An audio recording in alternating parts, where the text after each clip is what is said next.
مواہب لدنیا جلد 7 صفحہ نمبر 110 میں یہی روایات ہے کہ رمضان المبارک کے آخری جمعے میں بعض لوگ بجماعت قضائے عمری پڑھتے ہیں اور یہ سمجھتے ہیں کہ عمر بھر کی قضائیں اسی ایک نماز سے ادا ہو گئیں، تو یہ باطل محض ہے، یعنی یہ غلط بات ہے۔ ایسا کوئی نہیں، بلکہ جتنی بھی قضا نمازیں ہیں انہیں مکمل پڑھنا پڑے گا، ٹھیک ہے۔ اور قضا نمازیں کیسے پڑھیں گے؟ چھپ کر پڑھیں گے، کسی پر اس کا اظہار نہیں کریں گے۔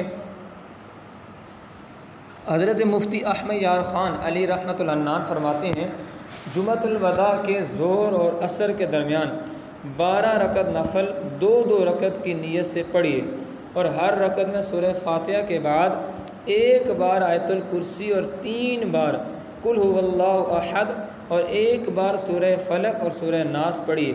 اس کا فائدہ یہ ہے کہ جس قدر نمازیں اس نے قضا کر کے پڑھی ہوں گی، ان کے قضا کرنے کا گناہ انشاءاللہ عز و جل معاف ہو جائے گا۔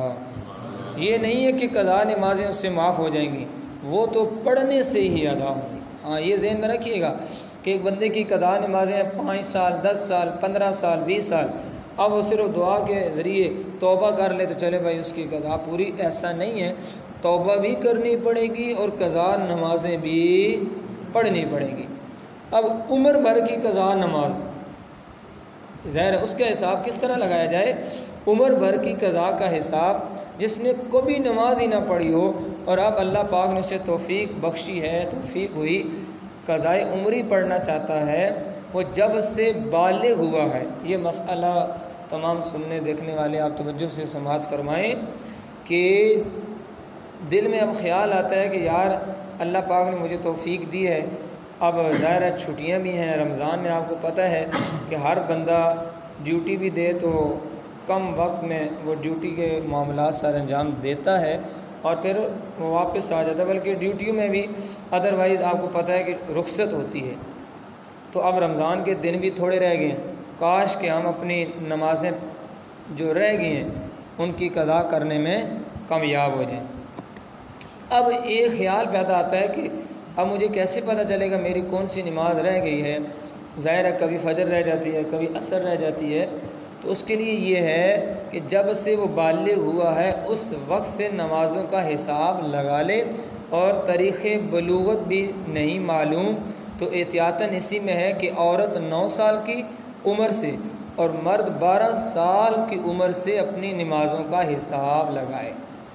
اب آپ موجودہ عمر دیکھ لیں، کسی کی 20 سال ہے تو 12 اور 20 میں کتنا عرصہ بنتا ہے، ٹھیک ہو گیا، مرد کی بات کر رہے ہیں۔ کسی کی 24 سال ہے تو 12 یعنی 12 سال کی بنے گی، کسی کی 30 سال ہے تو آپ دیکھیں 18 سال بنتے ہیں۔ اب 18 سال کی نمازوں کی ترتیب بنا لیں اور پھر اس طریقے سے انہیں ادا کریں۔ قضائے عمری میں ایک طریقہ یہ بھی ہے اور ایک طریقہ یہ بھی ہے کہ اب آپ کیا کریں کہ 5 نمازیں ہیں نا، ٹھیک ہے، قضائے عمری میں تمام فجریں پہلے پڑھ لیں، ٹھیک ہے، پھر تمام ظہر، پھر تمام عصر مغرب عشاء، ٹھیک ہو گیا۔ اس طرح قضائے عمری کی کر لیں۔ اور وطر کا آپ کو پتہ ہے کہ وہی مسئلہ جو بتایا گیا ہے کہ جب بھی وطر آپ پڑھیں گے، ٹھیک ہے، ساتھ وطر ریلیٹڈ ہے مگر بندوں کے درمیان پڑھ رہے ہیں تو پھر ہاتھ نہیں اٹھانا۔ اب قضائے عمری کا طریقہ بڑا آسان ہے۔ قضائے عمری پڑھنے کا طریقہ اتنا آسان ہے کہ اب جس بندے کے اوپر 12 سال 14 سال 15 سال 20 سال اب نمازیں اس پر ہیں، تو اب مجھے بتائیں اگر وہ اس میں پورا سسٹم کے تحت پڑھتا رہے گا تو پھر تو ٹائم زیادہ لگے گا۔ تو سیدی و مرشدی اعلیٰ حضرت علیہ رحمہ نے اپنے سبحان اللہ مایہ ناز فتاوی رضویہ جلد 8 صفحہ 107 رضا فاؤنڈیشن لاہور سے یہ شائع ہوا ہے، اس میں آپ نے بڑا پیارا طریقہ لکھا ہے قضائے عمری کا طریقہ۔ آپ وہاں لکھتے ہیں کہ قضا ہر روز کی 20 رکعتیں ہوتی ہیں، سبحان اللہ۔ اب دیکھیں آپ کو اب کیلکولیٹ کر کے دیا جا رہا ہے، ٹھیک ہے، اب آپ خود اپنی عمر کا حساب لگانا ہے، ٹھیک ہے۔ جب آپ عمر کا حساب لگا لیں گے تو اب آپ دیکھیں گے کہ میرے 12 سال بنتے ہیں، اب تو اندازہ لگ جائے گا نا میرے 12 سال بنتے ہیں یا میرے 14 سال بنتے ہیں یا میرے 20 سال بنتے ہیں موجودہ عمر تک۔ تو اب روز کی کتنی رکعتیں بنتی ہیں بھائی؟ 20۔ روز کی کتنی رکعتیں بنتی ہیں کہا؟ 2 فرض فجر کے، 4 ظہر کے، 4 عصر کے، 3 مغرب کے، 4 عشاء کے اور 3 وتر۔ ٹھیک ہو گیا؟ یہ کتنے ہو گئے ہیں؟ 20۔ اب نیت اس طرح کیجئے گا، نیت اس طرح کہ میں سب سے پہلے فجر جو مجھ سے قضا ہوئی اس کو ادا کرتا ہوں۔ ہر نماز میں اسی طرح نیت کیجئے۔ جس پر زیادہ قضا نمازیں ہیں وہ آسانی کے لیے یوں بھی ادا کرے تو جائز ہے۔ اب دیکھیں جس کے اوپر زیادہ قضا نمازیں ہیں نا، اسے شریعت نے کتنی رخصت دی ہے نا، دینی لحاظ سے اس کے لیے کتنی چھوٹ ہے۔ اب دیکھیے گا، ہر رکوع اور ہر سجدے میں 3 بار سبحان ربی العظیم سبحان ربی الاعلیٰ پڑھا جاتا ہے۔ ایسے ہی ہے نا، ایسے ہی ہے نا کہ ہر نماز کی رکعت میں جو رکوع اور سجود ہوتا ہے، ابھی ہم نے نماز پڑھی ہے، اس میں رکوع کیا ہے تو کتنی مرتبہ تسبیحات پڑھی ہیں؟ 3 بار۔ مگر جب ہم نے قضا نمازیں شروع کرنی ہیں، چاہے وہ فجر ہو، ظہر ہو، عصر، مغرب، عشاء ہو، تو پھر ہم کیا کریں گے؟ رکوع اور سجدے میں 3 بار تسبیحات نہیں پڑھیں گے بلکہ 1 بار پڑھیں گے۔ ماشاءاللہ، سبحان اللہ تو کہیں نا۔ اب یہ پہلی رخصت ہے۔ دیکھیں اس میں بھی ہمارا تھوڑا سا ٹائم بچ جائے گا نا۔ اب دیکھیں رکوع میں بھی بچ جائے گا اور سجدے میں بھی بچ جائے گا، مگر یہ ہمیشہ اور ہر طرح کی نماز میں یاد رکھنا چاہیے کہ جب رکوع میں پہنچ جائیں اس وقت سبحان کا سین شروع کرنا ہے، اور جب عظیم کا میم ختم کر چکے، یعنی ختم ہو چکے، مکمل ہو چکے، تو اس وقت رکوع سے سر اٹھائیں۔ یہ ایک مسئلہ آپ کو بیان کیا گیا ہے۔ اسی طرح سجدے میں بھی کریں۔ اچھا، ایک تخفیف تو یہ ہوگی، ٹھیک ہے نا، ایک تخفیف سن لی آپ نے، یعنی ایک رخصت کیا ہے کہ رکوع اور سجدے میں جو ہم 3 بار تسبیحات پڑھتے ہیں، یہ معتکف اسلامی بھائی توجہ کریں، اور آپ کو تو یقین جانے اللہ پاک نے ٹائم دیا ہوا ہے، آپ کا اور کوئی کام نہیں ہے، بس عبادت۔ سبحان اللہ، تو یہ بھی تو عبادت ہے نا۔ آج اللہ پاک نے آپ کو موقع دیا ہے، پھر اگلے سال پتہ نہیں ملے موقع یا نہ ملے، اللہ اگلے سال بھی آپ کو موقع عطا فرمائے، مگر ابھی بھی آپ کے پاس وقت ہے۔ آپ ان جو دن رہ گئے نا، آپ بالکل قضا کر سکتے ہیں، اور کرنی بھی چاہیے، کیونکہ اللہ پاک کی خاص رحمت ہوتی ہے، اللہ پاک جسے وقت عطا فرمائے، وقت میں وسعت مل جائے۔ اب یہ پہلی رخصت کیا ہے؟ رکوع اور سجدے میں 3 بار کی بجائے 1 بار۔ اب دوسری رخصت یہ ہے کہ فرضوں کی تیسری اور چوتھی رکعت میں الحمد شریف پڑھی جاتی ہے نا، الحمد شریف کی جگہ فقط آپ جب کھڑے ہوں گے تیسری رکعت میں اور چوتھی میں، آپ الحمد شریف نہ پڑھیں بلکہ 3 بار سبحان اللہ کہہ کے رکوع کریں۔ سبحان اللہ، ٹھیک ہو گیا؟ یہ قضا نمازوں کے لیے شریعت نے ہمیں رخصت دی ہے تاکہ ہمارا وقت بھی بچ جائے اور پھر ہم زیادہ سے زیادہ اپنی نمازیں قضا کر سکیں۔ ٹھیک ہو گیا؟ مگر وطر کی 3 رکعتوں میں الحمد شریف اور سورت دونوں ضرور پڑھی جائے۔ وطر میں رخصت نہیں، یہ نہ ہو کہ وطر کی تیسری رکعت میں آپ سبحان اللہ کہتے رہے، نہیں، وطر میں قراءت پوری پڑھنی ہوگی۔ ٹھیک ہو گیا جی؟ یہ کتنی رخصت ہو گئی ہیں؟ 2۔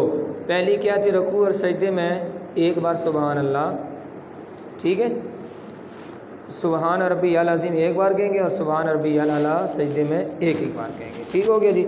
اسی طرح فرضوں کی تیسری اور چوتھی رکعت میں الحمد شریف کی جگہ کیا کہنا ہے؟ 3 بار سبحان اللہ۔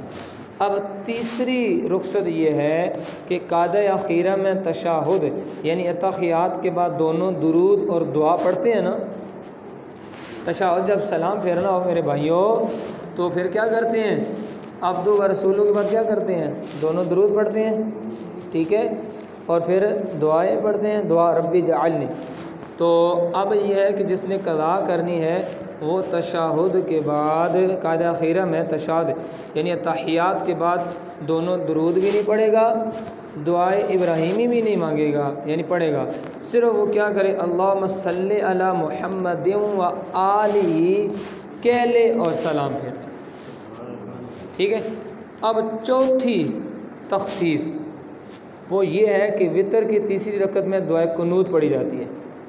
وطر کی تیسری رکعت میں اللہ اکبر کہنے کے بعد کیا پڑھی جاتی ہے؟ دعائے قنوت، ٹھیک ہے؟ تو اب اس مقام پر بھی اللہ اکبر کہنے کے بعد ایک بار یا 3 بار آپ یہ لفظ پڑھ لیں، رب اغفر لی، رب اغفر لی، ایک بار پڑھ لیں یا 3 بار پڑھ لیں۔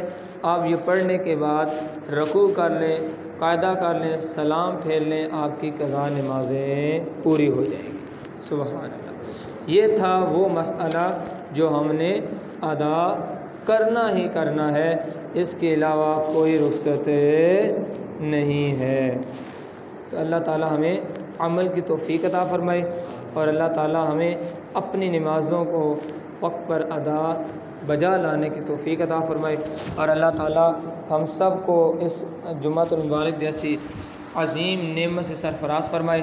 اور یہ جو میسیجز آج کل چلے ہوئے ہیں کہ 2 رکعت نفل میں پوری زندگی کی قضا نمازیں جو ہیں وہ ادا ہو جائیں گی، تو یہ بالکل غلط ہے، ایسا کوئی نہیں ہے۔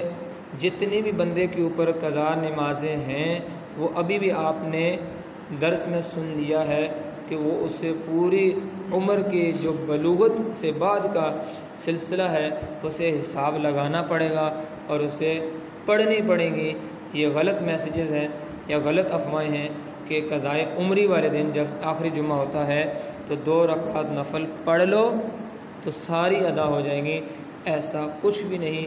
یہ گھروں میں بھی الحمدللہ بتانا چاہیے، سب کو پڑھ کر یہ مسائل سنانے چاہیے تاکہ قضا نمازیں مرد ہو یا عورت وہ اپنی بجا لائے۔ زندگی کا پتہ نہیں، اس لیے۔ اور دوسرا مسئلہ ذہن بھی رکھیں کہ جب آپ قضا نمازیں مکمل کر لیں گے تو پھر اللہ کی بارگاہ میں توبہ بھی کرنی ہے۔ ہاں، اپنے جو ادا وقت پہ نہیں کی نا، وقت پہ ادا نہ کرنے کی اللہ رب العزت کی بارگاہ میں توبہ کرنی ہے۔ اللہ پاک ہمیں توبہ کی توفیق عطا فرمائے۔ المواہب